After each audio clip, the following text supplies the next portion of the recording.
we go.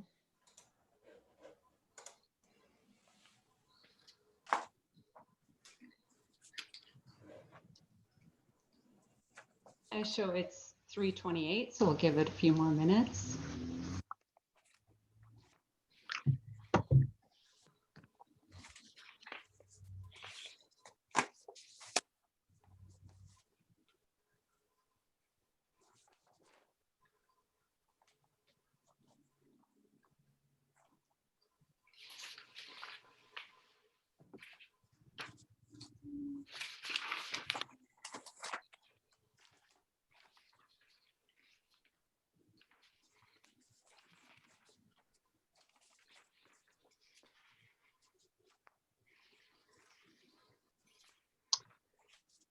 Reese, I see you're listed as an attendee. Could you go ahead and raise your hand? I just want to make sure the attendees are able to hear the right before we start the meeting.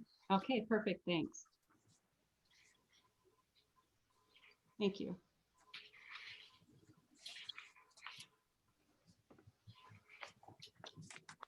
Give it just a couple more minutes.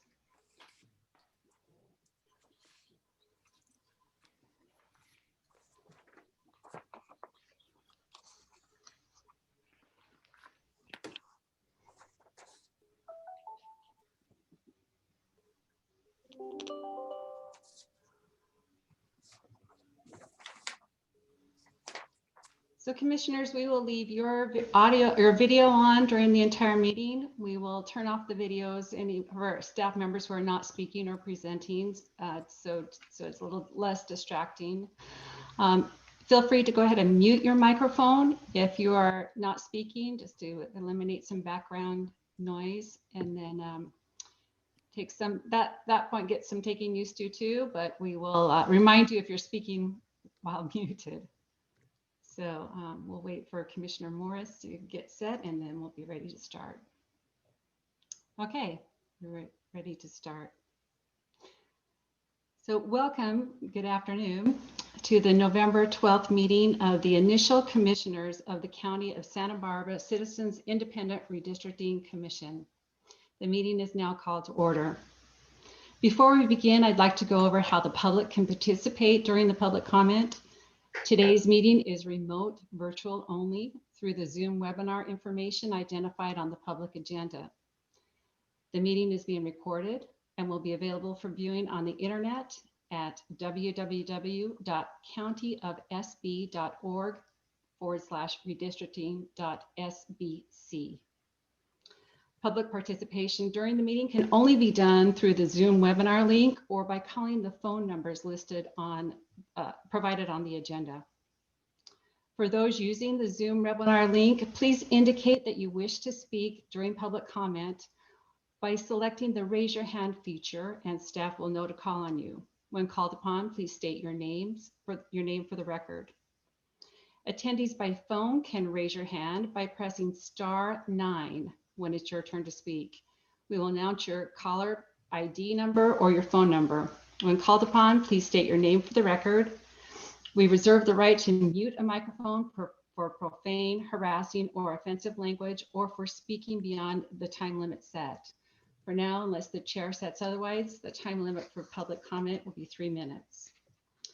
Recordings of the commission meetings, agendas, supplemental materials, and minutes of the Citizen Independent Redistricting Commission are available on the internet at the site listed. I will now proceed with the commission roll call, and I will do so by district number. And this for you, you need to unmute your mics to respond. Commissioner Katz, District 1. Present. District 2, Commissioner McClintock. Present. District 3, Commissioner Bradley. Present. District 4, Commissioner Gray. Present. District 5, Commissioner Morris. Here. All commissioners are present. Public comment. The public comment period is reserved for comments on items not on the agenda and for matters within the subject matter jurisdiction of the commission. The commission may adopt reasonable regulations, including time limits on public comments. The commission may not discuss or take action on any matter raised during public comment section, except to decide whether to place a matter on the agenda of a future meeting. At this time, we will open public comment for items not on the agenda. If there is anyone from the public that would like to speak on this item, please select the raise your hand feature now.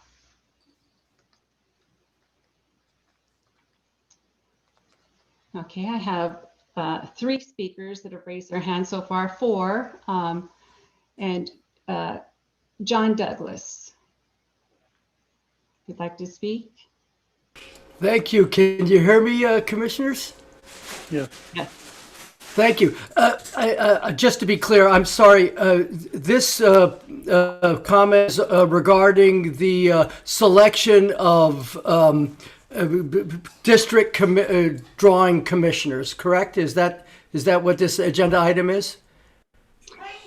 Actually, that item is on the agenda, so you could wait and make your comments later, or you could choose to make them at this time. That's item 7 on the agenda.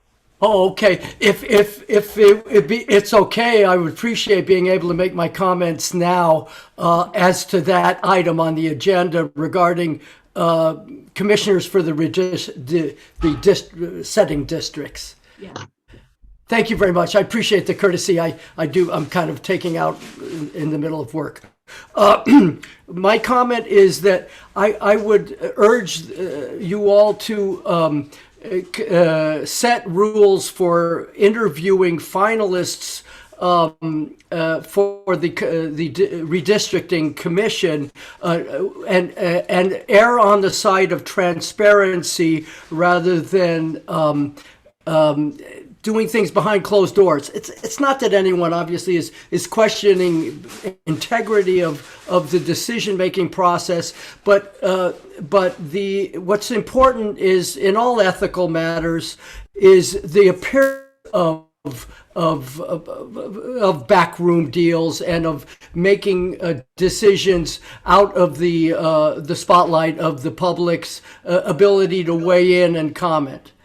So I'm urging you all to set rules that will allow for total transparency in the interview processes. My understanding is that there's a pool currently of 45 remaining potential commissioners. And the idea was to pick 6 of them and then have public hearings of the interviews of the 6 that are chosen from that pool of 45. I urge you to select 6 potential commissioners in a public and transparent way so that the public can weigh in and observe the process of culling the list down from 45 to 6 or whatever number is arrived at, so that the entire process is transparent and the public can view it and can see what goes into the decision making and can weigh in potentially on the propriety of various potential applicants for the commission. So I urge you to err on the side of transparency rather than the appearance of decisions being made out of the limelight, out of the spotlight of public observation.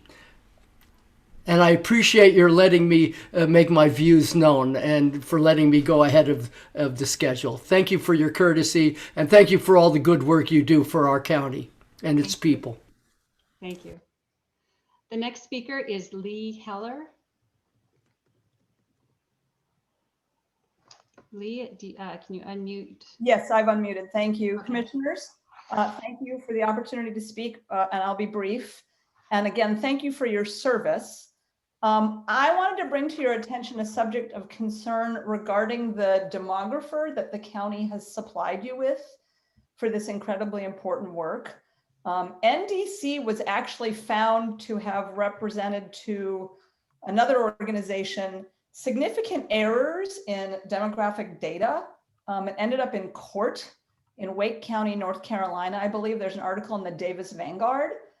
So this is a real object of concern because the importance of accurate data and your decision-making is undisputed. And if there's a demographer who is so incapable of doing that or actively misrepresenting the data, you're not going to get the information you need, and our county isn't going to get the care that it needs. So I would encourage this commission to ask for the opportunity to investigate alternatives to NDC as the demographer that will be serving you, to make sure that you're getting a company that is providing accurate data. I also want to quickly echo Mr. Douglas's comments and urge you to be transparent in the process of selecting your 6 colleagues. We got off to a bit of a rocky start with the initial pool, and I know you will make your best effort with that pool, but if it's public and transparent, we'll be able to see the process that we weren't able to see used by Mr. Holland in selecting from the initial pool. So thank you, and those were my 2 comments. Thank you.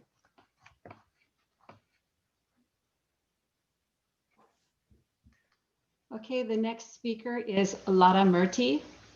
Give me a second here, Lada. Okay, you can go ahead and unmute. Thank you very much. Can you hear me? Yes. Okay, excellent. I have submitted a public comment earlier by email, and I would just like to make a revision to that written comment if you have a copy of it. Yes, we do.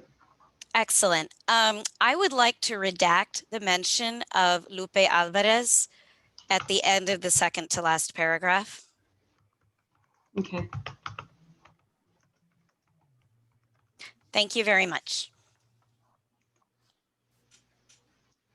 Okay. And then the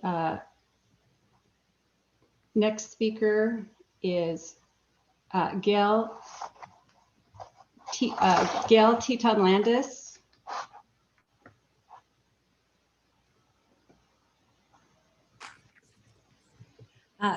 Hi, my name's Gail Teton-Landis, and good afternoon to everybody.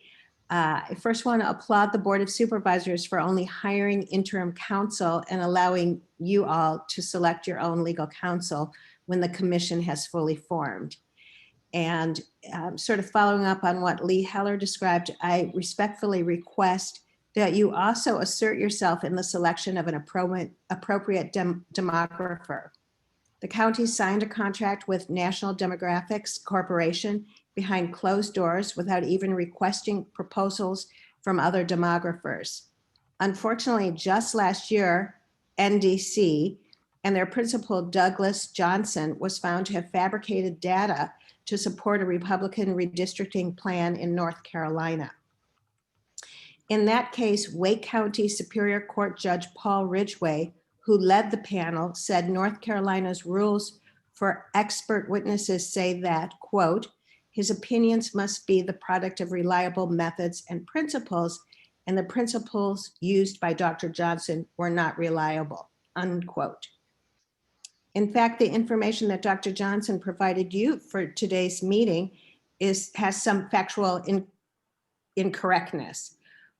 One need only Google 2019 American Community Survey Santa Barbara County to obtain the correct information. The most glaring difference is that the NDC memo states that Hispanic Latino resident county-wide is 39.4%, when in fact it's 46%. So I would like to encourage you to request proposals from other demographers, and there are several working with jurisdictions throughout the state, and to have an open public process for selecting the best demographer to work with your commission. I'd also like to note that the NDC memo on the demographics of the community and remaining pool members does not provide any age demographic data for residents between 18 and 64. Please consider age diversity of our county when selecting the different members of your committee. Thank you so much.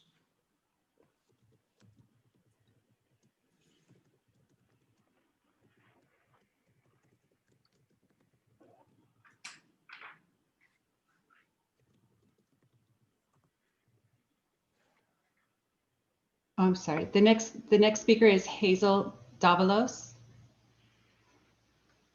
Hello, good afternoon. My name is Hazel Davalos with CAUSE. We are a grassroots community organization that works to increase civic engagement amongst our local working class immigrant community, and youth. We've worked hard to bring community engagement to redistricting efforts across our region for over a decade, spanning from state assembly and Senate districts, county, city, and school boards. It's incredible to see what valuable insight our local residents have around natural communities of interest and maps that just make sense. I'm here today to voice concerns about the demographic makeup of the Redistricting Commission and the line drawer that the county has hired. Santa Barbara County is 46% Hispanic Latino, I'm sure you're well aware, and it's extremely concerning that so far we don't have a single Latino on the commission. We're in the midst of a national movement to really reckon with our country's deep-seated racial injustice. And in order to fix something that's broken, you need the voices and lived experiences of people of color in the room. And as a woman, I'm also disappointed to see that only one woman is among the first 5 commissioners. So I'd really just like to emphasize that it's the duty and obligation of these commissioners to remedy this problem. And it's really critical that the remaining commissioners selected be majority women of color. It's also important to ensure a transparent process. And so I'd echo what earlier speakers mentioned about doing public interviews for the remaining applicants. And then finally, I'd like to close by urging you to hire another demographer. We need a trustworthy person at the helm of this effort. And frankly, based on what we're hearing about this firm's track record, we're not getting that with the current hire. My most recent experience with redistricting was in the city of Santa Maria, where CAUSE brought out a broad coalition of community members from cyclists, immigrant parents and youth, homeowners, renters, seniors, environmentalists, farm workers, faith leaders, labor partners, but all of us had one thing in common. We were willing to sacrifice our limited time to be part of a public process and offer the wisdom that only lifelong locals have about their community. We all put our trust in the firm that was drawing the maps, and there was an expectation that this firm would act as a diligent public servant, listen carefully to community, and be guided by our public input as they drew those lines. So I'd just like to ask you all to please do your best to respect and encourage public participation in this critical process for our county that will have ramifications for years to come. Please work to diversify this commission and consider hiring another line drawer. Thank you for your time and consideration. Thank you. The next speaker is Lelani Rubenstein. Hi, it's actually Leilani Rubenstein. I'm sorry. My name's Leilani Rubenstein, and today I'm speaking to emphasize the need to select representative candidates specifically with regards to age and racial/ethnic diversity. I'd like to echo Lee Heller and Gail Teton Landis's points that the current qualified candidate pool is extremely lacking in age diversity, as well as the 5 randomly chosen. In the 3rd district, there's a large student population of college-age students, and I believe that the final 6 should, or the board should take into account this large population and select a representative board. I'd also like to echo points made about ethnic diversity. It's extremely disappointing for me to see that the pool making up the qualified candidates was mainly white, male, and mainly white and male. And I think that it would benefit the Redistricting Commission to have equal representation of all ages and backgrounds. Thank you. Thank you. And the next speaker and the last, there's another hand raised. There's 2 more speakers I see. Mark Chitillo.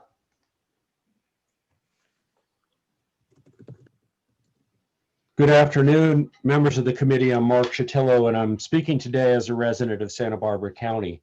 I'd like to echo the concerns that have been stated to you already. The importance of transparency throughout this process is essential. With respect to the pool of applicants, it is indeed extremely distressing to see the lack of diversity on the remaining pool of 43 that were selected by the elections officer. And I would suggest that your committee consider reopening that pool and consider the qualifications of other individuals in that pool of 200 that may be able to better round out your committee to ensure that the appropriate level of age diversity, gender diversity, the participation of the student population, and most importantly, ethnic and racial diversity on your committee.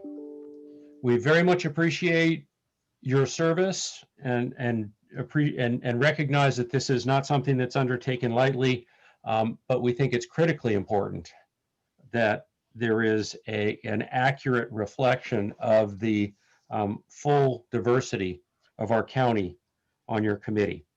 And then finally, I wanted to join on the requests that the committee recruit and hire another demographic firm. The importance of unbiased factual data in your analysis and in your deliberations and determinations cannot be underscored more. And the integrity of the consultants and the sources of information that you're going to rely on are of vital importance. Your decision will rely extensively on this data. And I think we've heard that National Demographics Corp is not suited to serve in this capacity. So we would ask that you do exercise your independence and recruit and hire another firm for this important role. Again, thank you very much for your service. Thank you. Our next speaker is Izzy Mitchell.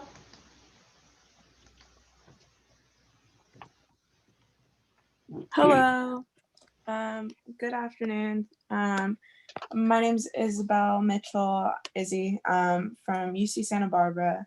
And I just wanted to really echo all the points that were made. They were made beautifully and very clearly. Additionally, I think that one of the most important things to note of is that when voters cast a ballot, when voters are trying to exercise their right, they expect their votes to matter and to be able to feel that their voice is heard and responded to. And, you know, unfortunately, over the past couple of years, we have seen some of that not being actually done. And I really do want to make that recommendation to make interviews public and allow for a diverse and representative group of commissioners with a completely transparent interview and selection process that isn't as accessible right now. Additionally, out of the qualified candidates pool, you know, 13% were deemed Hispanic or Latinx, 65% were male, 14% of the candidates are under the age of 40, despite over half of the Santa Barbara population being under 44. And as a college student myself and living in Isla Vista over the past few years,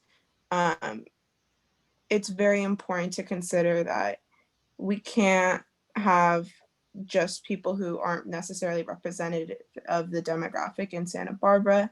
And it is, and I want to make sure that students in Isla Vista, you know, students in Santa Barbara from SBCC also feel that their voice is being heard and not being played into politics or anything. And I also would like to mention the previous concerns about the demographic but I yield my time. Thank you so much.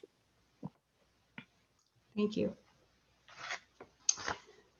I see no more hands raised from our public participants. I do want to, for the record, show that one email comment was received prior to 5 p.m. today. That was the email mentioned by, or 5 p.m. yesterday. That comment was posted on the website and with the agenda materials and distributed to commissioners.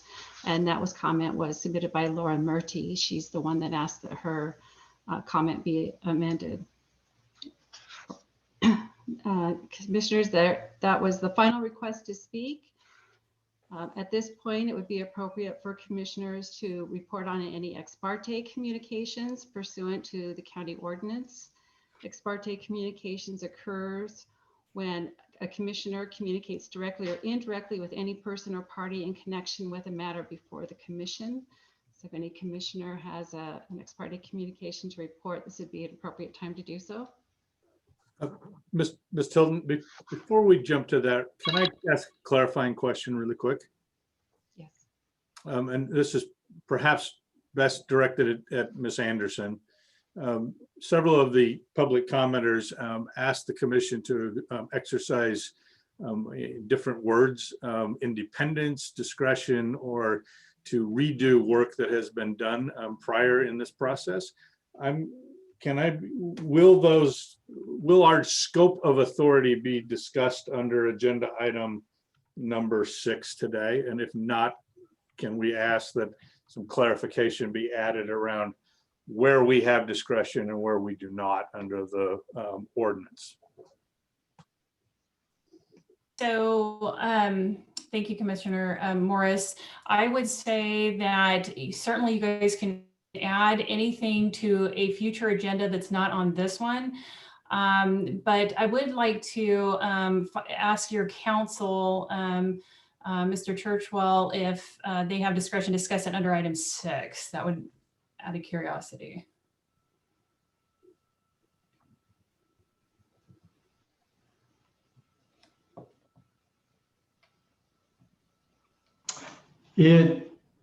Hello, everyone. I'm Steve Churchwell from the law firm Churchwell White. And to me, I think that would fall within the scope of item number 6. Very good. Thank you. With that, I'll just go first, I guess, on the round robin. I have no reportable conversations at this time. Commissioner Katz? I did text Lee Heller just talking about my lack of experience with regard to Robert's rules. That was it.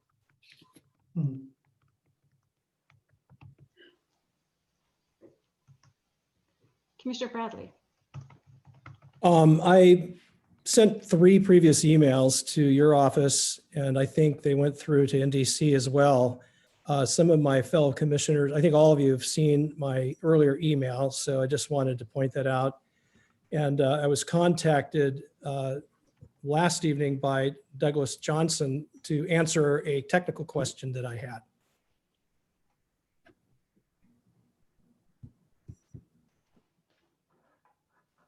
Yes, I've had no conversations. Thank you. Okay. I've had no conversations. Okay. Is there a desire to, from any of the commissioners to place a matter on the agenda of a future meeting based on the public comments? Commissioner Bradley?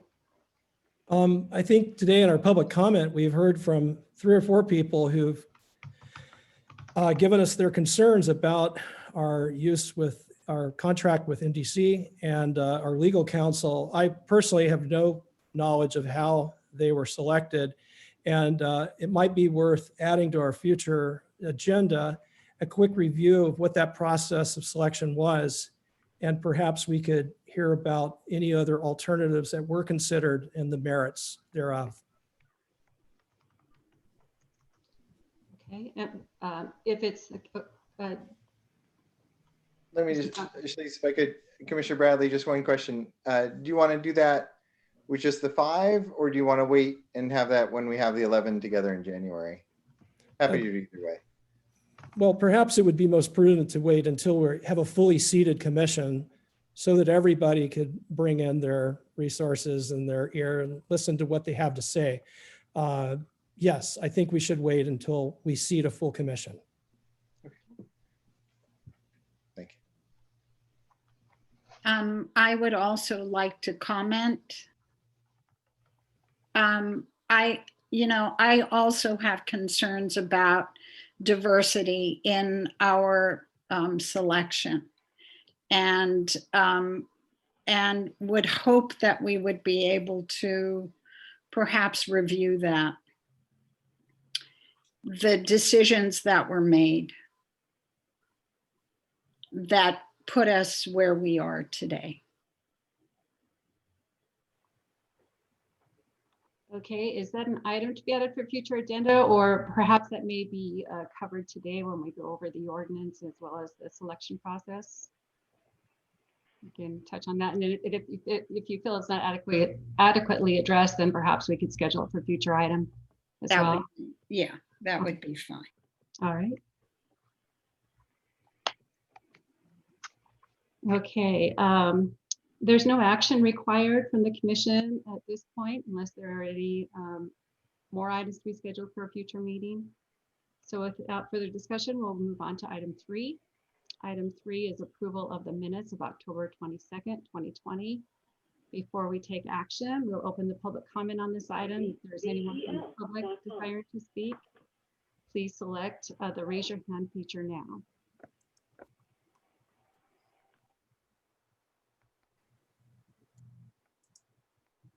I don't see any hands raised. Oh, I do see Leilani Rubenstein. Hi. I just had a concern that if the selection of the demographer were to come after the selection of the remaining 6 candidates, based on the incorrect information, or based on the potential of incorrect information being given by the demographer, wouldn't the I believe that the remaining 6 candidates would be Mr. selected Rubenstein, with incorrect information. But this public comment needs to be related to the approval of the minutes. Oh, I'm sorry. Yeah, there will be the item, an additional item, an item later in the agenda, item 7, talking about the selection process. So you may choose to comment during that point. Any other public comments on the minutes? There being none, it would be appropriate to for the commission to make a motion in a second for approval. I motion to approve. Second. Okay. I don't have the names recognized yet. So there's a motion, I believe, by McClintock. Yes. And a second by Gray. Commissioner Gray Mhm. to approve the minutes of October 22nd, 2020. I'll now take vote by roll call. Commissioner Katz. Aye. Commissioner McClintock. Aye. Commissioner Bradley. Aye. Commissioner Gray. Aye. Commissioner Morris. Aye. The next item on the agenda is nomination and selection of interim chair and interim vice chair of the initial 5 commissioners for the period prior to the full commission appointment on December 31st, 2020. Shortly, I will open nominations for selection of the interim chair and interim vice chair. Once I open nominations, any commissioner may make a nomination. It does not require a second. If more than one individual is nominated for a seat, I will take a roll call vote for each nominee in the order nominated, and the first nominee receiving 3 or more votes is selected. Before opening nominations, we will open the public comment on this item. Is there anyone from the public that would like to speak on the nomination of interim chair and vice chair? If so, please select the raise your hand feature.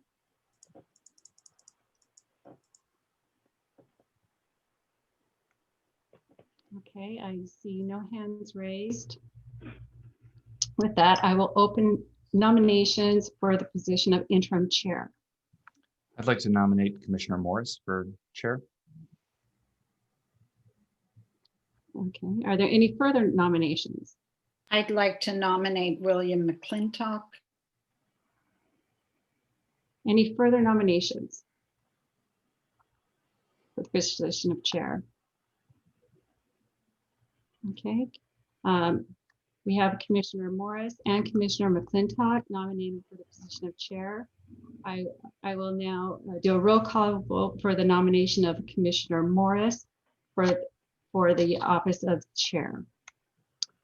Roll call vote. Commissioner Katz. I've nominated Commissioner McClintock, so my vote is to not nominate Okay. Commissioner Morris. Okay, no. Commissioner McClintock, Aye for Morris. Commissioner Bradley, Aye for Morris, yes. Commissioner Gray, Aye for Morris. Commissioner Morris. Aye. Okay, Commissioner Morris has been nominated and selected for the office of chair. Thank you. I will now turn over the meeting to Commissioner Morris. If you'd like, I could conduct the vote for vice chair, or you can choose to handle that. Well, so let's begin by accepting nominations, and in all fairness, I think I'll nominate Commissioner McClintock. Okay. Are there any other nominees for the vice chair? Seeing none, do we need a roll call, or can we do this by acclamation? When we're doing virtual meetings, now we have to do voice roll call. Good. So would you please conduct a roll call? This is for Commissioner McClintock for the office of vice chair. Commissioner Katz, Aye. Commissioner McClintock, Can I abstain? sure. Commissioner Bradley, Aye. Commissioner Gray, Aye. Commissioner Morris. Aye. Commissioner McClintock has been selected as vice chair. Very good. So thank you all for giving us the opportunity to do this. Appreciate the confidence. We will move to the next item on our agenda, which is an update on the procurement of legal counsel services and introduction of legal counsel. Ms. Tilton, I believe you'll conduct that, or you'll do the report, or is that? Yes, I'll give a quick report and then I'll turn it over to Mr. Churchwell. At its November 10th meeting, the Board of Supervisors approved an agreement for professional legal services with Churchwell White LLP for independent legal counsel to the Commission. And it's our pleasure to introduce you to Steve Churchwell. You've already heard from him, and he will be the primary attorney under the agreement and the Commission's legal counsel. And Schlise, I believe Ms. Ryerson from the County Counsel's Office wanted to comment too before Steve speaks. Yes, hello, I'm Ann Ryerson from County Council.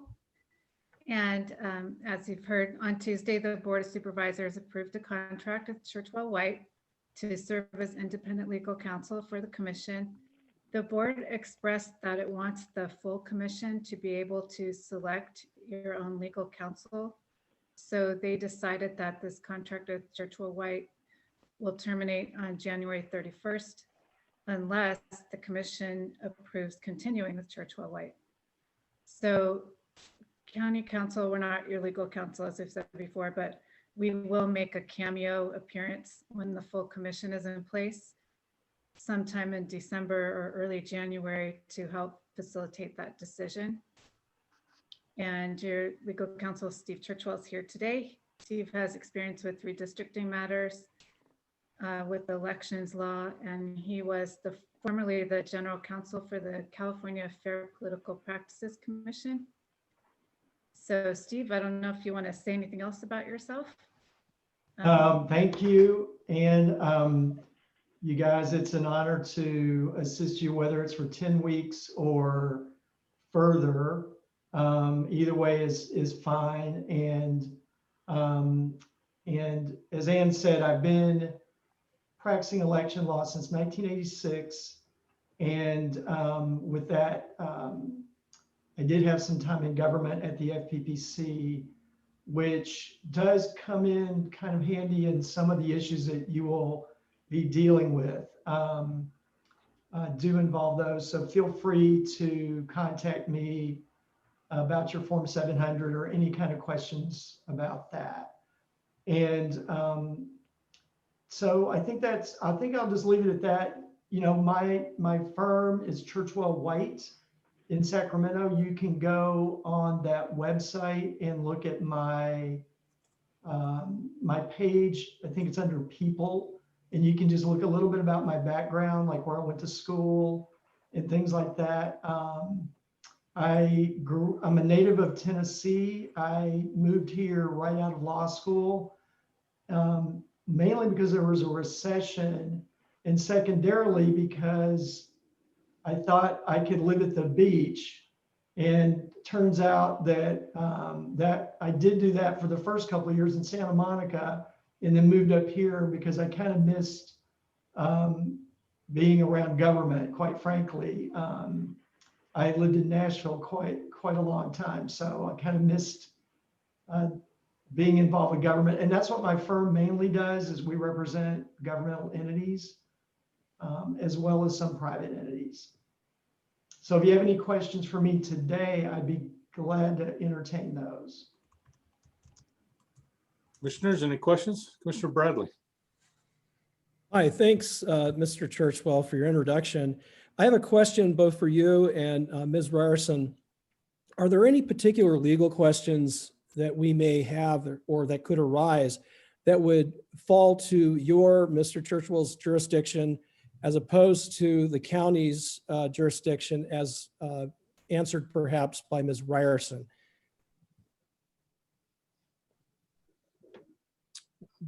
Ms. Ryerson, do you want to take that first, maybe? Well, I would just say that your questions should be answered by Mr. Churchwell as opposed to by County Council. So I hope I'm understanding your question. That's my response. Perhaps I could rephrase it. Are we to understand that any and all legal questions should be directed to Mr. Churchwell and Churchwell White? Yes, that's correct. Thank you. Okay. Good.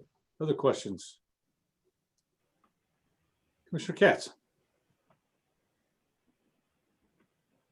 You're on the mute still.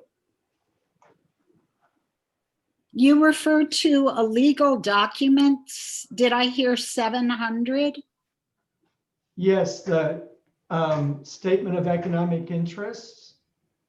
Under the conflict of interest code to which you're subject, you would have some disclosure obligations of your financial interests. Was this included in our packet to refer to? This is separate, of course, from the Brown Act. Right. You're Yeah. right. You're subject to the commission is subject to the Brown Act as well as the Public Records Act, but also that part of the Political Reform Act. Because you are considered a governmental entity, of course. Was this included in the many documents that were sent to us? I would have to defer to Ms. Ryerson on that question. Whoever. I think I can answer that, Commissioner Katz, is that you'll have a Form 700. It's part of the ordinance as mentioned, in addition to a conflict of interest code, essentially.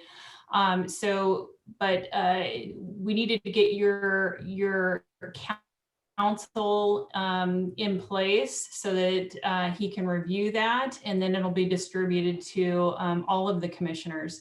And that has to happen within 30 days of taking office. So you'll be getting it shortly. Thank you. Thank you. Any other questions for Mr. Churchwell? Mr. Churchwell, could I ask that and through staff that your contact information be distributed? That probably would happen anyway, but to the members of the commission. Yes, of course. Very good. Thank you. Chair Morris, at this point, or at some point, it'd be appropriate to open up for public comment on this item. Very well. Are there comments from the members of the public related to the appointment of the legal counsel? I'm looking, I don't see any hands raised. Very good. Maybe while we give that one more second, I might have a procedural question, perhaps for Ms. Ryerson or Ms. Anderson. January 31st, this contract needs to be either confirmed or replaced by the full commission. At that point, can you talk a little bit about how that would happen? Would that be a full new procurement process? or are there, multiple bids that were submitted and reviewed by the county? We would review that existing pool of options, or and if this goes too far into a new agenda item, maybe we can reschedule it. But if it's a quick technical answer, maybe one of you could answer to that. I don't Prior- think I don't think we've worked that out completely yet, but we would be coming to your commission to see what you would like us to do. And we do have some proposals or other firms that we could identify for you if that's your wish. Very well. Okay. Ms. Tilden, anybody raise their hand while we were chatting? I don't have any hands raised. Very well. Then I don't believe there's any action required of the commission on this item. This was an informational item, correct? Correct. Very well. Then let's move to our next agenda item, which is item 6, discussion of Measure G 2018 Santa Barbara County Independent Redistricting Ordinance. Who's leading that discussion?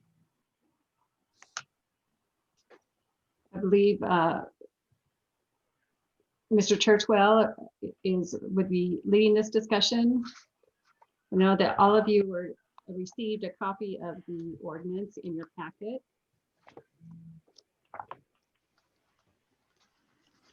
Correct. Mr. Churchwell, any initial comments or orientation to the ordinance that you'd like to highlight? You probably had less time to look at it than we have, but feel free. Well, it's interesting because what I thought was well done was on the commission's website on the initial page. You have to scroll down a little bit, but it does have a really good summary of what the qualifications are, what the requirements are. And I thought it did a good job of bullet pointing those so that there wasn't, it couldn't be super comprehensive. Of course, it wouldn't be a good summary if it were, but I thought it did.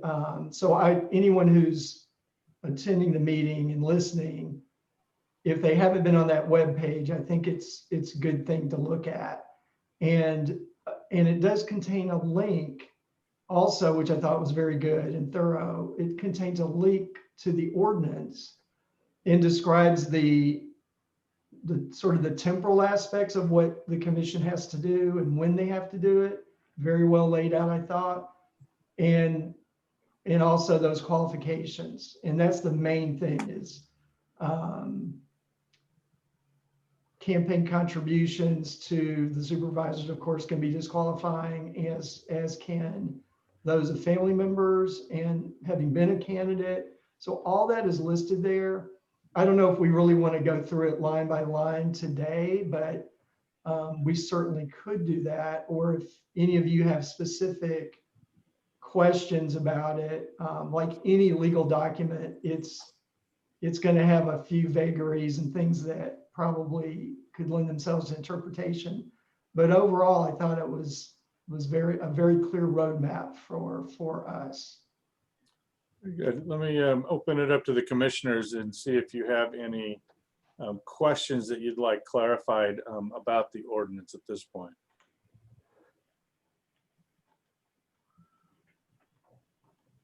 While you're thinking about that. Yeah, I have a question. Okay. I think I'm in the right section. I read it and I've highlighted some sections. I guess my question is in the demographics. They talk about reflecting the demographics politically. And I wondered if we could expand on that a little bit more. I mean, is that a limiting? I mean, am I, for instance, in my district limited to, I don't remember, one other Democrat? That's my question. Mr. Churchwell, you want to weigh in on that? Yes, there are indeed some, I guess I would describe it as requirements for someone's party registration, let's say, so that you need to reflect. We all know that there are a growing number of no party preference voters, for example, and that should be reflected on the commission, as opposed to maybe 20 years ago, if this commission had existed, it would be shocking to suggest that anybody be anything other than a Republican or a Democrat. But those days are gone. And so, yes, you would have to, we're going to have to be aware of that in addition to all the other requirements. Mr. Chair. Just Commissioner Katz, did you have a quick follow-up on that? So does that mean if there were other qualified candidates based on gender and ethnicity who happened to be a Democrat, they would be kind of disqualified? I wouldn't say. Am I getting too much in the weeds here? No, you're not. You're not at all, in my opinion.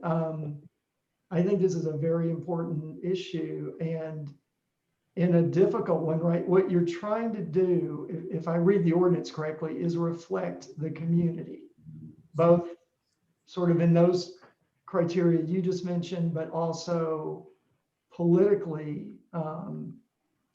because redistricting, for better or for worse, has some political aspects to it, right? After all, what we're deciding is the geography of where someone's going to run for the Board of Supervisors. And so you can't really escape the politics of that. And so you're right. I mean, if someone were eminently otherwise qualified, but they happen to be the 11th Democrat, a registered Democrat, then unfortunately that may be, as you said, disqualifying, right? And I guess that is a good word. And Commissioner Katz, I have a feeling that this is going to get talked about in a whole lot more detail under agenda item 7. Don't lose that. Don't lose that question. Okay. Commissioner Gray. While I know the data is available, in the application, there was no indication for us to acknowledge any party affiliation. I know you can probably provide that to the commission, but it wasn't in the application. And I think it's something we need early as we're trying to pick the other 6 people. Good. Let's make note of that and come back to that when we're talking about the selection process. Other questions? I do want to clarify that it's actually listed in the list of applicants. We'll figure out where that is for everybody. Commissioner Bradley. Mr. Churchwell, I wonder if you could comment. A number of the various prospective candidates for the commission have indicated no party preference, or DNS, do not state. Should we make any sort of presumption as to, whether they would, if we're trying to make out a equally represented political cross-section, as to whether they fall democratically or toward a Republican sort of leaning? I mean, how would you interpret a person who, like myself, who is stated as a nonpartisan? So there's in my mind, there's a distinction between someone who declines to say what their party is or their leanings, and someone who's has registered to vote as what we call an NPP voter, right? No party preference. So it's kind of an odd thing, right? They could be, you're right, they could be registered under any of the parties or an NPP and say, I just don't want to say, I'd rather not say. Yeah, comment to that. Would it not be possible, though, that a NPP person like myself would simply not really subscribe to any party at all? I mean, certainly that's the case for myself and probably for some of my fellow commissioners or prospective commissioners. We vote for people, not parties. And that is a growing segment of the population of not only Santa Barbara County, but the state as a whole, as we know from just looking at the registration statistics.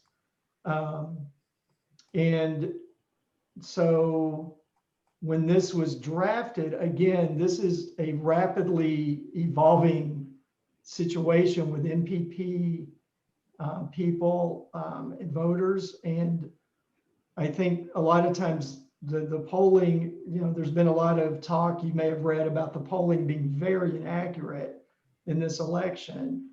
It was not good in 2016 and it was worse this time. And I think that those voters, it's just difficult to read them. So anyway, we'll discuss, we're going to have to nail down sort of that issue, right? I mean, with 2020, and we're going to have to deal with it. And Mr. Churchwell, maybe just correct me if I'm reading this wrong. My read of our instructions around this particular issue, maybe in Mr. Johnson's item in a minute, we'll get more detailed. But my interpretation was we're essentially now trying to look at three parties, if you will, right? We're needing to balance the Republican, Democrat, and NPP mix within the county. So that's right. Mr. Bradley, you would fall, I suppose, in that third bucket, and we would need to determine how many of our fellow citizens fall in that same camp and balance it to the degree we can. Commissioner Katz, and then I'll come to you, Mr. Johnson. I have sort of a response to that. Since most elections are binary, Democrat, Republican, and we need to draw boundaries that are sort of at some point have an impact on Democrats and Republicans to be perfect. So really, this NPP to me seems like, I mean, with all due respect, it's a red herring though, because we don't have candidates saying NPP candidate. Not as many. Let me suggest this. I think this discussion, I appreciate this. I think this discussion is moving us into agenda item 7. And so maybe we could put this issue around the demographics aside for just one moment, finish up item number 6. Mr. Churchwell, I did have one item I wanted you to speak to, and it's the item I referenced from the public comment section. A number of the folks today have asked us to exercise independent discretion and to potentially reopen or relitigate tasks that have been completed under the ordinance to date. And I'd be curious today, if you can, and if not today at our next meeting, for some clarity around the scope of authority that the commission has to redo any element. You know, the ordinance lays out a process. We are brought in at midstream.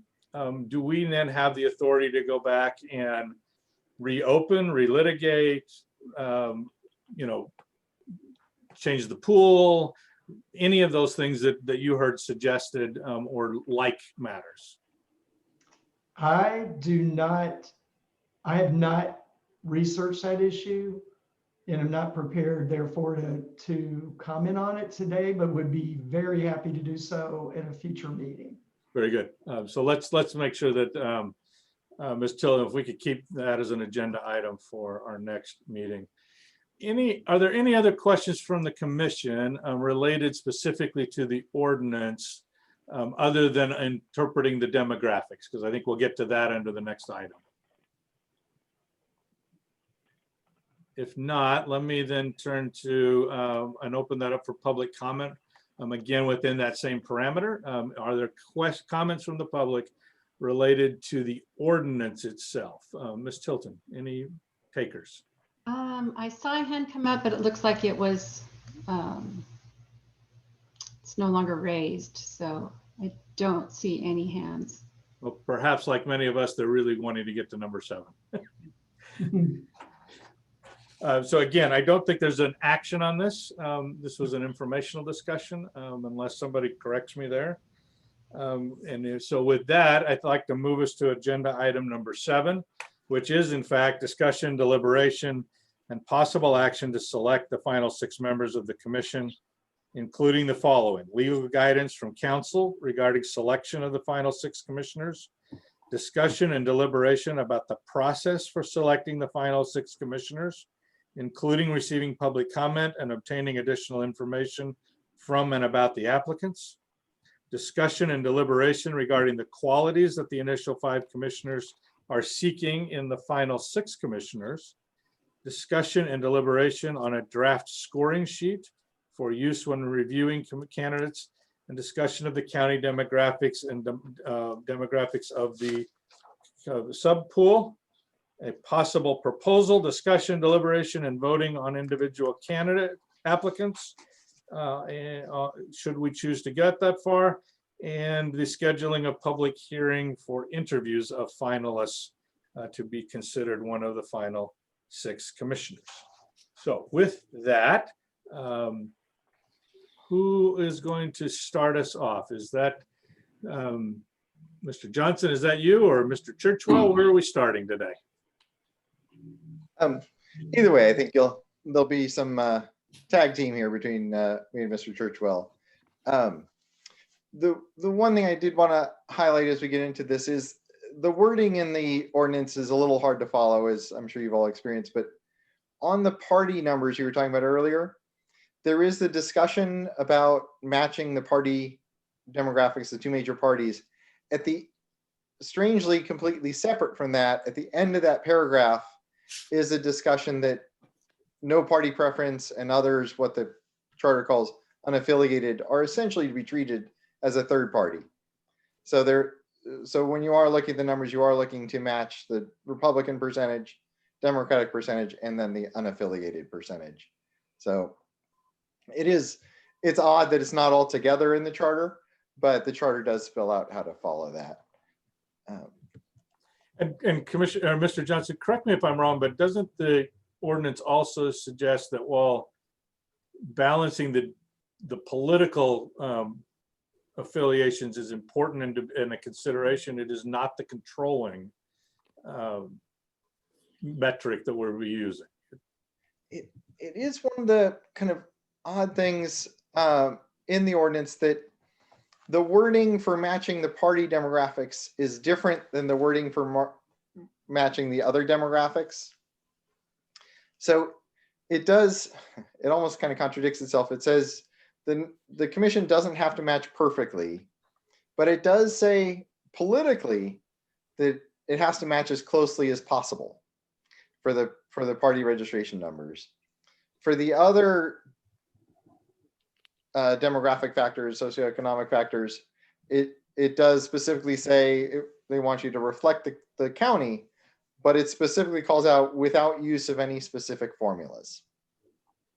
So it's, my interpretation, people may have different interpretations, is that the party one is fairly strict, although it doesn't say, it does call out you don't have to perfectly match it.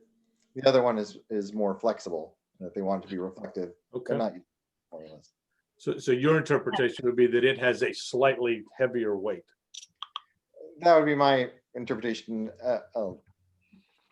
Mr. Churchill has only been on board for what, 36 hours now, so I don't know if he's ready to weigh in on these questions at this point. But if he does, these are difficult issues that we'll have to work through. Yes. Mm-hmm. Yeah.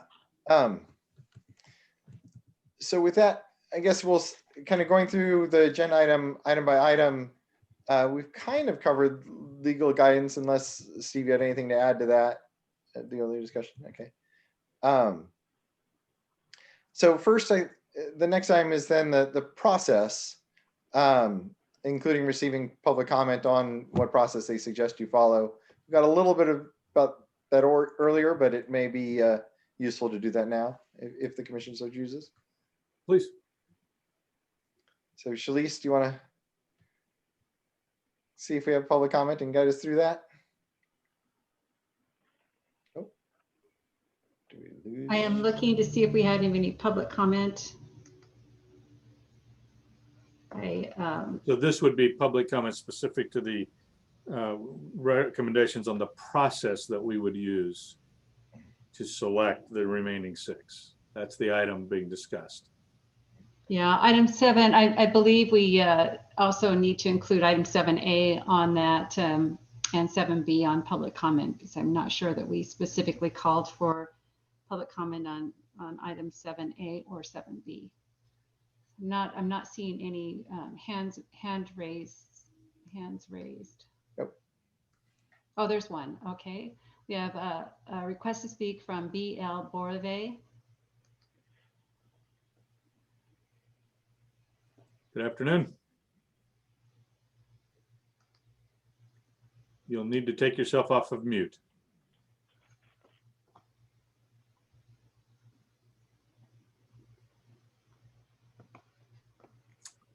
Perhaps they stepped away.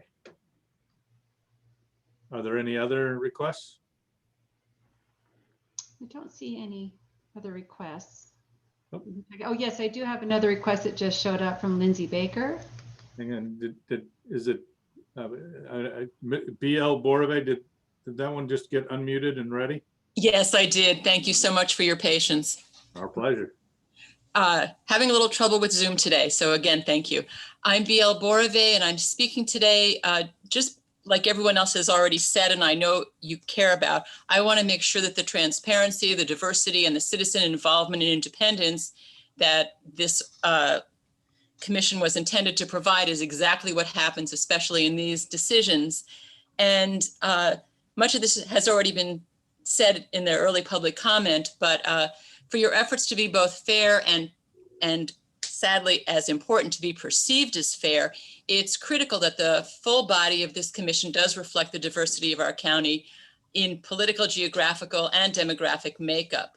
While you've been selected essentially randomly from the pool, the crucial requirement of diversity in membership has now been left for you to fulfill. It's also your responsibility to make sure that the entire process of selection and decision-making be completely open and transparent to fulfill the directive given to you by the voters. To me and to others I've spoken with, picking 6 to interview after reviewing all the applications behind closed doors is just not good enough. I think we all deserve to know what you consider in your review of applications and how you come to your 6. The entire process of discussing, choosing, and interviewing the candidates for the remaining seats must be done in public, not privately. We should all be able to know who you are and aren't considering and what you're basing that on. And we should also be able to participate in that discussion as well. Nothing should be decided in private, and nothing should ever be simply rubber stamped. As you well know, your decisions here will impact what happens in every corner of this county for at least the next 10 years. And that's a huge responsibility that you have all agreed to take on. And I thank you so much for that. The map that you ultimately approve affects the future of every county resident. And the only way, in my opinion, for you to fulfill your obligation to us and to yourselves is for everything you do to be in public and available for review, comment, and discussion with the public. That is a huge undertaking, and I just want to thank you for your willingness to do that and wish you good luck. Thank you. Lindsay Baker.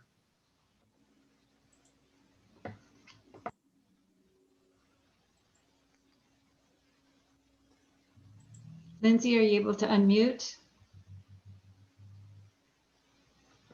I have difficulty with item 7 because I have paragraphs for each item. So I'm going to do the entire number 7. Speaking for the League of Women Voters, the League feels strongly that every redistricting process should include full disclosure and robust public input. Redistricting at all levels of government must be accomplished in an open, unbiased manner with citizen participation and access to all levels and steps of the process. Measure G was created a multi-step process for establishing a commission with the goal that the final 11-member independent commission reflects Santa Barbara County's racial, ethnic, geographic, age, and gender diversity and be as proportional as possible to the actual voter registration demographics of the county. Measure G also anticipated that the selection of the additional 6 commissioners would include an open and public and transparent process including the opportunity for the commission to interview candidates and receive public testimony. We are a bit concerned about the scoring sheet presented in your packet today and how it might be used. This sheet is a duplicate of the scoring sheet used by the San Diego County to develop their most qualified applicant pool with just the jurisdictions changed. This is not an appropriate tool for selecting your additional members, as it does not relate to the goal of creating an independent commission that reflects our county's diversity as required by Measure G. We encourage you to develop your own criteria and take seriously the obligation to select the next 6 members of the commission so that the final commission will reflect the county's racial, ethnic, geographic, age, and gender diversity and be as proportional as possible to the actual voter registration demographics in the county. Thank you for your attention. President of the League, Vijaya Jamalamadaka. Thank you. Thank you, Ms. Baker. Ms. Tilton, any other requests to speak? There is another request to speak by Fund for Santa Barbara, FUND.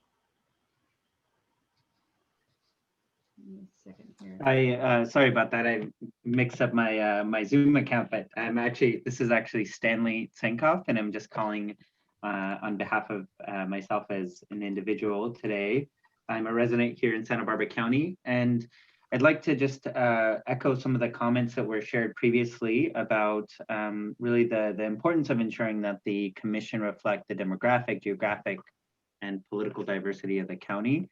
And then there's a few different things that I wanted to share, but really just wanted to uplift also the consideration of age and making sure that the commission is really representative of the demographics along the lines of age diversity.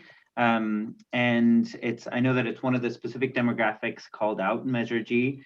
And just looking at looking further into the census data for 2018, we have quite a bit of age diversity, and it looks like the memo prepared by the National Demographics Corporation only breaks out age into 3 categories: those under 18 who are not qualified to serve on the commission, 18 to 64, and 65 and older. And I think there's a real missed opportunity in actually reflecting the age diversity of our county. Looking to the fact that 27% of our county's population is under 20, 18% are aged 20 to 29, 12% are aged 30 to 39, and so on and so forth. Yet all the commissioners seated so far are over the age of 50. So yeah, I just wanted to uplift that point, and then just and close with just the request that that the commission hold interviews for the remaining eligible applicants in public meetings as well. So thanks so much for your time and your consideration. Thank you. Any other comments? I see no further hands raised. So let me bring it back to the commissioners. Any discussion or input that you all want to give at this point around, particularly, I think we're focusing right now on item 7B, the process that we will use going forward. Mr. Gray.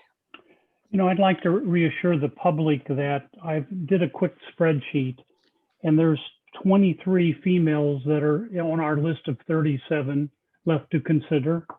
1 declined to give their sex. We have all 10 communities represented in the applications of the 37 people. We have 18 people that are 59 or younger to consider, and we have all 6 ethnic categories represented, and there's 11 people in those 6 categories for the 37 people that we're going to consider. So I think we have a really good mix of people that still represent the county with the 37 applicants that are still on the list. Thank you. Other comments? Any thoughts about how we move between now and picking 6 new friends? I also am wondering, something weird is happening. Let me do it another way. There.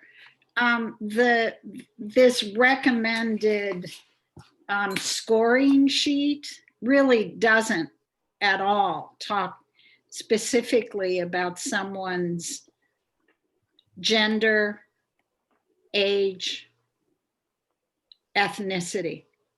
So I also think that it might be useful, but it is not complete. Mr. Doug Johnson. Just to clarify on that the speaker was exactly right. We just borrowed the San Diego one to provide it as something to get you started. It's purely a draft for you guys to work from. It's not recommended in any way. Thank you. And as an alternative, I suspect we could, each commissioner could use their own methodology for arriving at the subset they would like to move forward.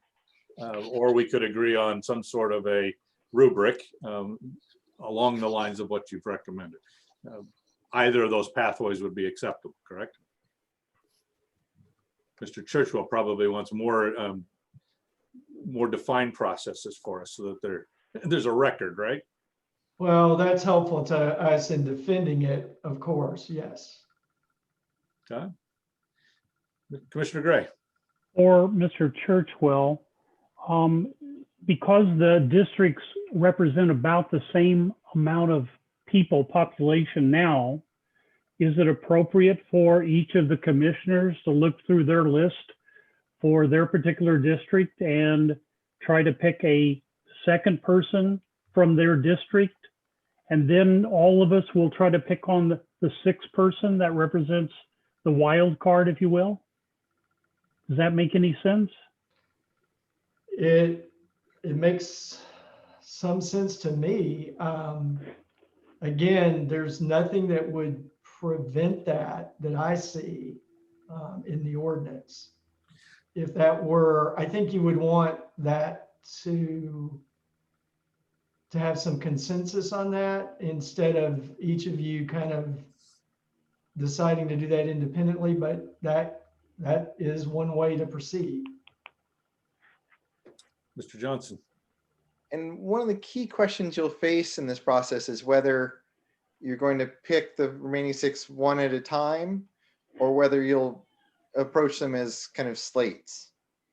And there's positive and negative elements of both approaches. The one, obviously, you get to focus a lot more on one by one. The other is you can get yourself trapped if you're voting one by one and certain groups aren't represented until you get the last one. So that's a key, not recommending either way, just flagging that as a key consideration for you as you look at how you're going to approach this.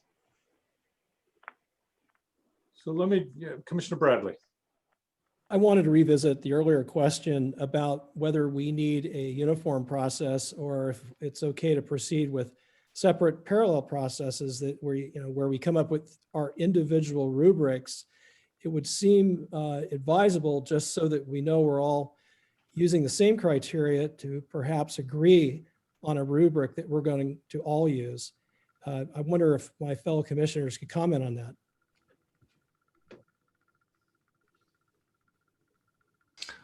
Well, I definitely agree with that. I think we need to have a common rubric, a common set of criteria that we agree on. How we come up with that rubric in a timely fashion is not clear to me. Is that something that we're going to try and accomplish between now and the next meeting, or is that something that we're going to try and accomplish in this meeting? That seems difficult to me. Right, but I do think we probably need to address it sooner rather than later. If you just back this out, right, we have an obligation to have these 6 people seated by the end of December. You back that out, you're going to lose a week with the holidays. So then you're doing interviews somewhere in that next window, and before we get to that, we've got to agree on who we're interviewing, right? And before that, you got to agree on how you're picking who you're interviewing, and that's probably where we're that's our point of departure today. You know, I think that to my mind, there's two pieces to this, right? There's something similar to the suggested rubric or the sample rubric that's here that helps us to decide qualification. And then there's the question of demographics, right? And I almost think you have to kind of, you know, I think as individual commissioners, you're going to have to look at those two things separately, right? I could see some process where each of us kind of goes through and says, you know, here's my rank order by qualification, and then I'm going to apply the filters of the demographics to that and see how that balances out. Perhaps we each do that and we bring a proposed slate, and you see where the commonalities are across 5 recommended interview lists, right? And then that maybe gets us to a starting place to decide how many folks you're bringing back. I think Mr. Doug Johnson raises an interesting point about one at a time versus slates, because I do think you could get yourself very quickly to, you know, almost that formulaic piece at the last 2 or 3 selections based on what you selected first, right? And you know, whichever district we choose to, you know, however that worked. So I think the idea of working in slates makes some sense, because you're almost each of us putting a package, right, that we think is the best attempt to, you know, thread that needle. And then kind of seeing where the commonalities are. But I'm open to Commissioner Gray. I think it's realistic to say we're probably going to interview more than 6 people, correct? I mean, we might interview 12, or, I mean, what do you guys all think, guys and gals? Commissioner Bradley. I've been spending quite a lot of time with the statements of all the candidates.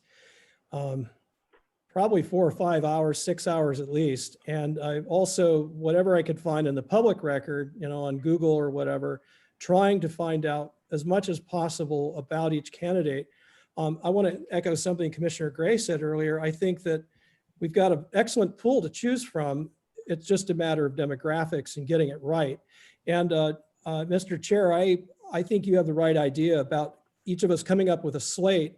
And it may turn out that we're going to converge much more quickly than we think. We won't know unless we all go ahead and proceed with that process. Commissioner Katz. Could you clarify what you mean by slates? Sure. I'm not clear about that. Yeah, so great clarifying question. So I think the idea would be that each of us would come with with 6 nominees, right? You would come up with a name from each district and then at large, and then each of us would do the same. You could end up with 30 names, but probably not. I think Commissioner Bradley's right. There'd probably be some natural overlap, and that would help us to begin to balance, or to, you know, begin to narrow the list. Thank you. So with that kind of an approach, I'm sorry, Commissioner Katz? I think that's a great idea. Okay. So with that idea kind of in place, how do we determine, you know, if this questionnaire is not exactly what we would want to use, what's our process for revising that? Is that perhaps there are 2 of you who would like to be a subcommittee and take a shot at revising that questionnaire with support from our staff team to, you know, to get us someplace we could actually kind of go through and accept or modify? Mr. Bradley. Yeah, I'd be perfectly willing to take a crack at revisiting that rubric and see if it can be improved. I also would like to. Very good. And through Miss Tilden, should I try to share my spreadsheet that I've come up with the demographics of everybody? Or who would I share it through? Maybe the county or the commissioners? Commissioner Gray, does it differ significantly from the last page in the packet we received from? It's just Yeah. demographic. It's just a spreadsheet of demographics pulled out from their applications. Yeah, Just another point of information. sure. But Yeah, who think would I if send you've it got to? something- Who would Yes, I send it to at the counties to share with the other commissioners? you can send it to me and then Okay. I will make sure that it gets distributed. Okay. So I think we have a couple It'll also be volunteers posted on the website. for a subcommittee. I should know this already, but do we have our next meeting calendar? Next week. Next week. Mr. Bradley and Commissioner Katz, does that seem like a realistic time frame for you? Yes, it does. I think that means if we're going to get it done 72 hours in advance, Commissioner Katz and I would need to get that roughed out by Sunday so that we can submit it that evening and have it to county by Monday morning. Does that work for you, Commissioner Katz? I will make it work. Mr. Churchwell, does that approach pass muster? It does. All right. Could I also ask you, how does that impact the Brown Act? Well, as long as it's only 2 of you, it's a subcommittee of 2 of the 5 would be, it falls within an exception, so you can collaborate. It's not a serial meeting, as we say. Okay, good. And is this done publicly? No. No, but the adoption and the final agreement to it would be done in our next Yeah, public meeting. right. Got Correct. it. Okay. And I would add, just if I might, to that point, if there are people listening and watching, for example, the woman from the League of Women Voters who spoke, who want to send in a suggested revision to it, if they can get that in, tomorrow preferably, or Friday at the latest, we'll forward that on. We won't hold it till the next meeting. We'll get it right out to all 5 of you. Tomorrow is Friday. Oh, right. Sorry. Tomorrow. Sorry. Tomorrow. Okay, let me move us to items or sub item C, because I think it will help inform a little bit maybe the work that Commissioner Bradley and Katz will do.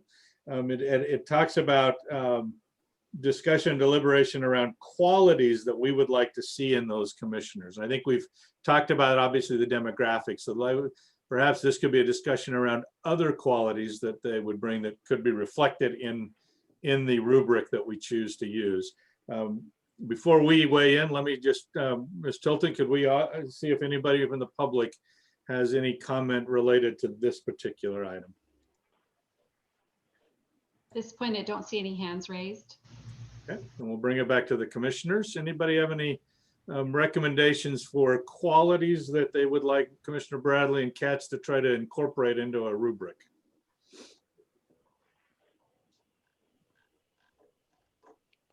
Other than the stuff we've been talking about, I guess. Commissioner Bradley. If I may, I'd like to make a comment on this. One of the things, and I have really spent a lot of time with our application statements. One of the things that we've heard from a number of people during public comment have to do with people who are not directly represented. For example, young people. We've heard a number of people expressed interest, if not distress, that we don't have more younger people. I think that's well warranted. And also, for example, I would say populations like the homeless and houseless. I think that one of our criteria should be that since we may not be able to find a direct representative of one of those groups, we should try to find people who have had contact with those groups or who interact with them regularly and who know those populations. So for me, that would be an important criteria. Thank you. Commissioner Gray.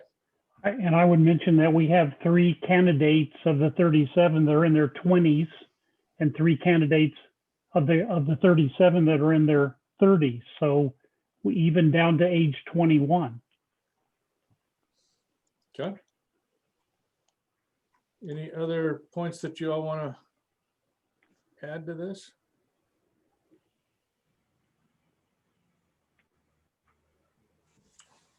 Okay. Yeah, and Commissioner Bradley, as I look at that, at this sample form that was given, I think that section 3 it says experience that demonstrates an appreciation for the demographics and geography. That may be headed in the direction you're talking, but maybe needs some refinement. But I think that's an important piece, right? That if we're not going to be 100%, checking every box, that there's an appreciation and an understanding and a familiarity, as you discussed. Exactly. Other comments? Anything else that you all saw on this rubric that you liked or did not like, that they should take into consideration?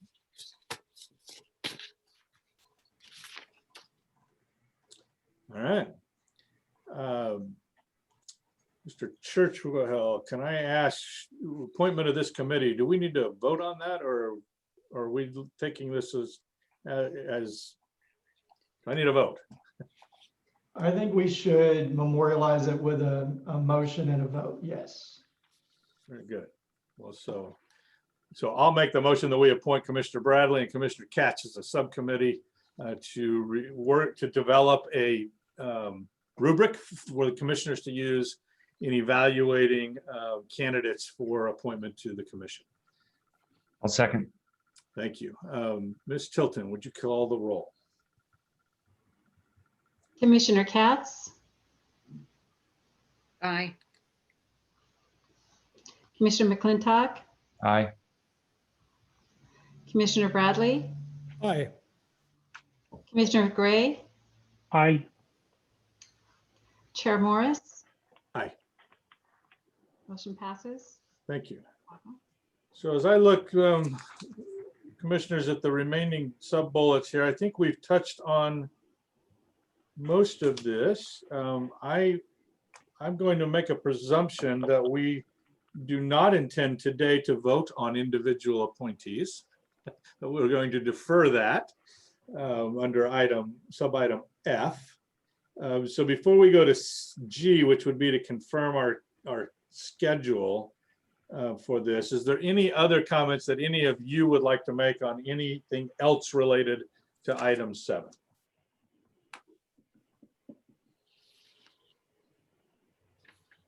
Very good.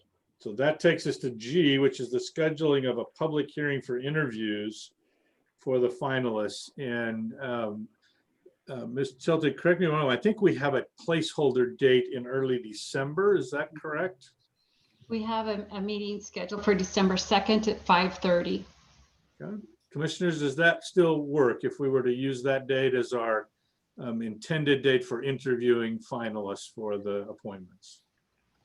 I think that still works for me. I'm a little concerned that we're one evening that week is not going to be enough to cover all the interviews. So would recommend considering both, or either December 1 and 3 in addition to December 2 at the same time.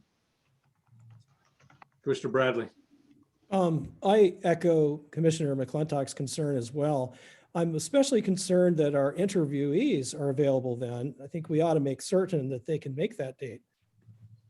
Well, and I think that's why it's important we pick it now so that they can, be aware. And we're not springing on them, 72 hours out, right?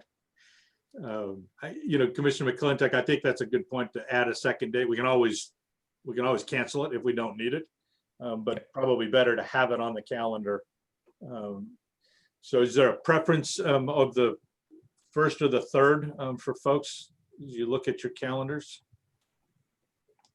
If not, I would maybe just to start us, I would suggest the 3rd. That the 2nd and 3rd be the 2 dates that we hold. Does that anybody have a no-go on either of those dates? How many meetings do we have between now and then to come up with our list? Just 1 or 2 meetings? Commissioner Gray, that's a good point. I think we only have one other meeting scheduled, which I'm not comfortable with just 1, because the next meeting we'll see the work of Commissioner Bradley and Katz, probably. Yeah, Commissioner Gray, that's a good point. We may need one meeting in between, you know, if we kind of agree at our next meeting on the form, the scoring sheet, we probably need another meeting where we bring back our lists and merge them together and settle on who's invited for an interview. So what does that do to us? Recognizing that there's a holiday in the middle. Well, I was going to say, is it asking too much to meet on Friday, the 20th of November? Would 2 days after our next meeting be enough for us to apply the rubric? Is that rushing things too much? And my comment would be, do we really need to have the interviews that early in December? We have until the end of December to pick the 6. So if we needed to bypass the holidays and maybe go into the 15th or so for the final decision, it's up to the commissioners.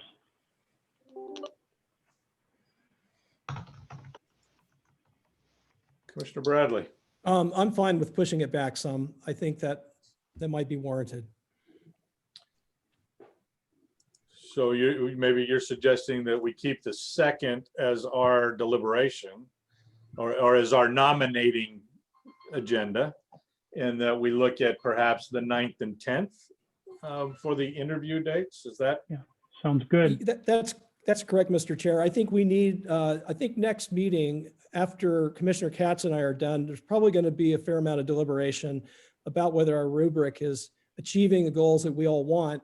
And that could take some time. So it might be advisable to go ahead and make that 2nd of December date the time when we actually bring out our slates and begin that process.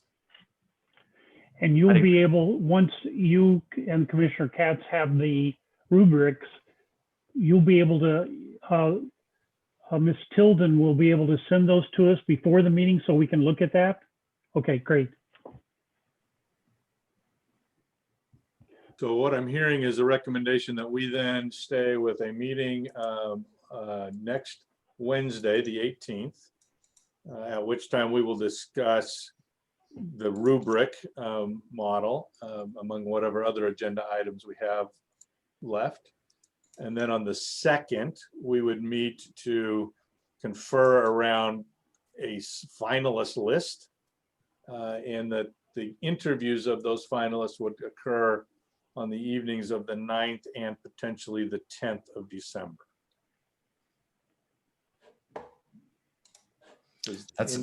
That sounds right to me. And by evening of the 10th, what are you talking? Well, we had said 5:30 on the 2nd. I think that may work. We could maybe start at 6. I'm concerned that, you know, Commissioner Bradley's earlier point about availability of the interviewees and making sure that they can do that after traditional work hours. Not presuming some of them might work evenings, so that anyway, we'll never get it 100%. So Commissioner Katz and then Commissioner Gray. Are these interviews are supposed to be held publicly, aren't they? That's correct.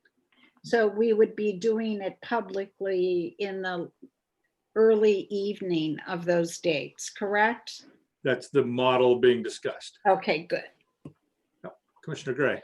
Well, December 2nd, we had planned to meet 5:30, but now we can meet at an earlier time since it's just us. Ooh. At the pleasure of the commission, we could do it similar to today and the time we had set for next week. Yes, we could. On the 18th, we're meeting at 3:30 again. Is that the plan on the 18th? It's at 2:30. 2:30? Correct. Thank you. So whatever the commission would like for December 2nd. I need a calendar. So again, what I'm hearing is we have a meeting scheduled at 2:30 on the 18th. There will be a commission business meeting. We would then have another commission business meeting on the 2nd of December at 2:30 or 3:30 at your 3:30. 3:30 sounds great to me. 3:30. And then interviews on the 9th and possibly the 10th. Does 5:30 work, or should we go at 6 to give people time to get home and on Zoom? 6 is fine with me. And Ms. Anderson, maybe I could ask you this. I'm presuming we're doing this, those interviews would need to still be under a remote format, that would not be an in-person meeting, correct? Correct. Okay, thank you. So nobody has to drive. That's good. Commissioner Bradley. Of the 2 dates given in December, the 9th or the 10th, my personal preference would be for the 9th, please. Since I teach, the 10th is my last day, and it's usually a pretty busy day for me. So assuming we would need 2 nights potentially, would the 8th and 9th work better for you than the 9th and 10th? As long as it's after 6 p.m., I'm good to go. Any of those days. Starting at 6 or starting at 6:50? When you say after 6? Yeah, beginning at 6 o'clock. Beginning at 6. And I can go anytime on Wednesday, the 9th. Tuesday, Thursday, for me, I can't commence until after 6 o'clock. There you go. Commissioner Katz, Commissioner McClintock, Commissioner Gray, any preference on Tuesday or versus Thursday as the alternate day? No preference. Tuesday, Wednesday is fine with me. Commissioner Katz? Fine with me also. Well then, Commissioner Bradley, assuming maybe you've got a lot of grading to do on the 10th, how about we set the 8th and the 9th? That sounds excellent. And again, after 6 o'clock on the 8th, please. Okay. Well, how about for consistency, we say 6 p.m. start for both? Just to Perfect. make it easier on staff to remember what we agreed to. Thank you. All right, so let me just clarify and then I'll take a motion on this. Again, our meeting schedule then would be next Wednesday at 2:30, December 2nd at 3:30, December 8th at 6 p.m., and December 9th, if needed, at 6 p.m. If that agrees, if that's what you all think we're doing, if somebody could make that motion, please. I motion to Well, hey, approve. let me, before we do that, Ms. Tilton, do we need to do any public comment around this calendaring? Yes, we'll need to see if there's any comments from the public. Sorry about that, Commissioners. If you could hold on to that thought, we'll take some public comment, if there is any. I'm not seeing any hands raised. All right, now I'll take a motion. I'll motion to approve. McClintock, the second. I'll second. Commissioner Katz, second. All in favor, well, let's see, we need a roll call. Ms. Tilton. Commissioner Katz, Aye. Commissioner McClintock, Aye. Commissioner Bradley, Aye. Commissioner Gray, Aye. Chair Morris. Aye, Motion passes 5-0. very good.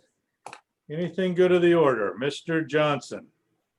Just based on that motion, I was going to suggest if the commission would like, we could contact all the people in the pool to let them know to please reserve those evenings in case they are selected for interviews, if you like. I'm seeing thumbs up, and that feels like it would be appreciated. Will do. Anything else, Mr. Johnson, from you? Anything we did not cover you need us to? Mr. Churchwell. Ms. Tilton. All right, Commissioner Bradley. I do have a question about our recommendations for our slates. Should we stipulate that we should give that slate with commentary or without? Do we want to say why we're selecting the people we are, or do we want to simply submit our list? I wonder if my fellow commissioners could comment on that. Well, I think we've think heard a lot about, sorry, go ahead, Mr. No, go ahead. Go ahead. I think we've heard a lot about the importance of transparency and making our criteria public. It does seem to me that we need to fill out our rubric and have that be, available to the public for review. I don't know that we need to have additional comments beyond sort of our scoring. Maybe other commissioners disagree, but I think if we do have additional comments, we can provide them, but we don't necessarily need to provide additional comments beyond the scoring. Okay, Commissioner Gray. I would just say it would be appropriate to have an extra paragraph, just why you think that would be appropriate, but we do have their application, so we can review the application at the same time. Very good. Okay. Not sure who this goes to from staff, but again, just clarifying process. So we're going to pick a scoring rubric. Each commissioner is going to apply that rubric on their own, develop a recommended slate. That will need to be submitted in advance and included in the packet and in the public agenda materials. Is that correct? Yes, it would. Okay. So just as you're thinking through timelines, folks, and kind of to the discussion you just had about transparency, you know, that final work product will become part of what's put out with the agenda in advance of the meeting. However, I don't think the meeting on the 18th is enough time to publicly articulate it, is it? Isn't that less than the normal amount of time? So that would be on the agenda for the 4th. You would what your For work the product second, would, for the second. sorry, the 2nd. Yeah, I'm looking. Okay, yeah, okay, Yes. perfect. Commissioner Katz. So when we're talking about transparency and how we scored, once we've developed this golden document, the gold standard for selection. It will be the sample that Mr. Johnson shares with everyone going forward. I'm confident. Is that everyone? Do we have to explain yay or nay for 37 applicants, or why we felt maybe the first 3 sort of, what is that called in certain states? I think in Georgia they had first and second choice. Kind of a ranking. Yeah, rank order. I mean, in other words, if I say no, do I have to explain why? Or do I just explain who I've said yes to? Mr. Churchwell, you want to weigh in on that? That's a great question. Do we need to only provide the scoring sheets for the people we're recommending move forward? Or do we need to provide a scoring sheet for each candidate in the pool? I mean, legally, you can do either. As a practical matter, having been through this so many times, I would recommend, again, it's not a legal decision it's not a legal call, but I think you should just, if you're going to go further and give a short statement of why you thought that person deserved to be considered, I would just leave it at that. I would not do the other side of that, which is why you thought this other person didn't make the cut. I would suggest not doing that. Okay. So what I'm hearing is you're saying that those that I choose, any of the names that I'm recommending as a commissioner be considered for appointment, that I should provide a scoring sheet or rationale as to why they should move forward. Correct. I do not need to necessarily explain why I left the others off the list. That's the way I would do it, but again, not speaking as a lawyer. Thank you. Any Commissioner Bradley and then Commissioner McClintock. Yeah, I just want to point out the obvious that as we get toward the end of our process, we're probably going to have to explain when we begin sorting through those that we don't converge on quickly. We're going to have to do a bit of haggling and talk about the merits of various people over others. So it probably is going to come into the public record one way or another. Yeah. Mr. McClintock. Yeah, I think that if we limit ourselves to talking about the merits of those that we recommend, we're not going to go far enough in satisfying those who have made public comment and really want to know, why it is that we selected these people and not these others. I feel as though we need to go further and be clear about I don't know exactly how to do it, but if we have a scoring mechanism and we score all of our applicants, that mechanism should highlight why we chose the ones we choose to interview, right? That should be made public and should make our decision making transparent. Commissioner Gray. Because when the county looked at almost 200 applications and picked 45 people, they didn't reveal any reasons why the other 150 weren't selected.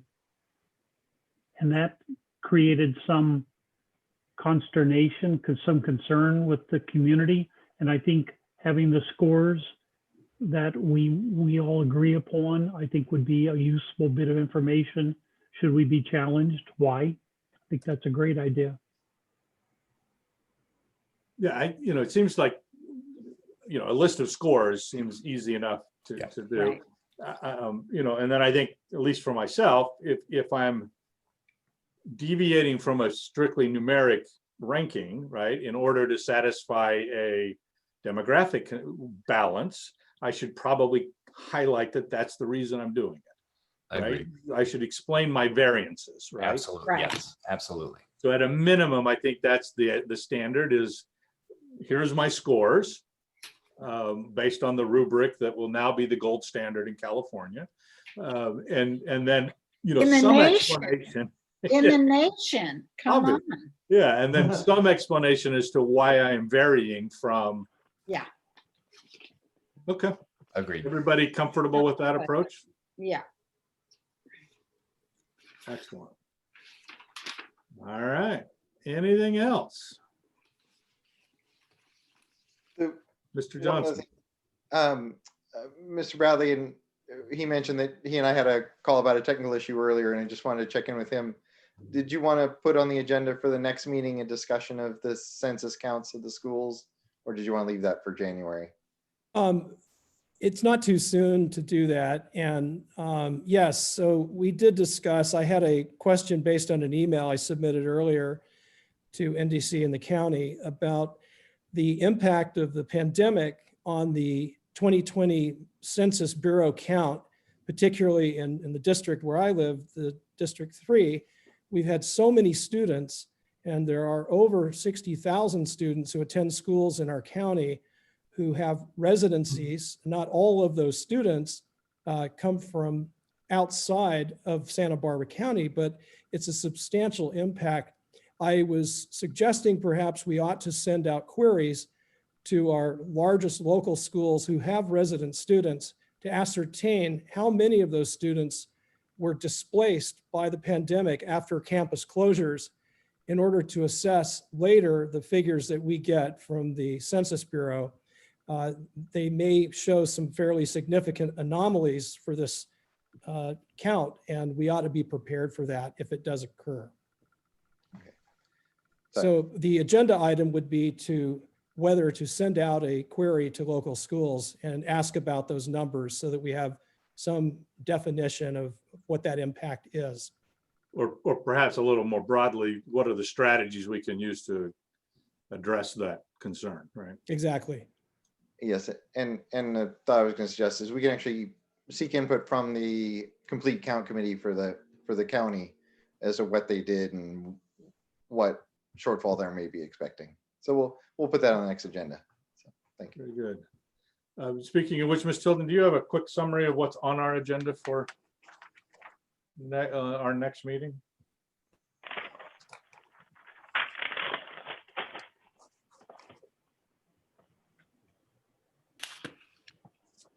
I understood you wanted to place the ordinance back on the agenda to revisit that. Was that a correct understanding? Well, and the specific question is our degree, the latitude of what's our scope of authority? Right. How much of the ordinance can we re-litigate? Okay. And then we have the rubric will be submitted. And discussion and deliberation on formulating the slates And then discussion on the complete count as it relates to the university students. And then we'll have the regular standing items, the ex parte communications, the minutes, calendaring of future meetings. What have I missed? Mr. Bradley. I think the item that arose in some of the earliest public comment had to do with the selection process of NDC and our legal counsel. Could we please revisit the process that was used to select them and what our possible alternatives might be? Okay. Did you want Perhaps it's a that good thing we're starting a little earlier next week. Did you want that next week's meeting or in January's meeting? Is the question. I think that should be on our next agenda. But not as an action item, but you want just a briefing on how we got here and what the alternatives would be. Yeah, I think there was enough concern voiced by a multiplicity of voices about, what was that selection process and was it the best that we could have had? And we of course do want the best. So I think it would be worth visiting that. It needs to be done early. So I would recommend that we do it at our next meeting. And we may talk about it 2 or 3 times.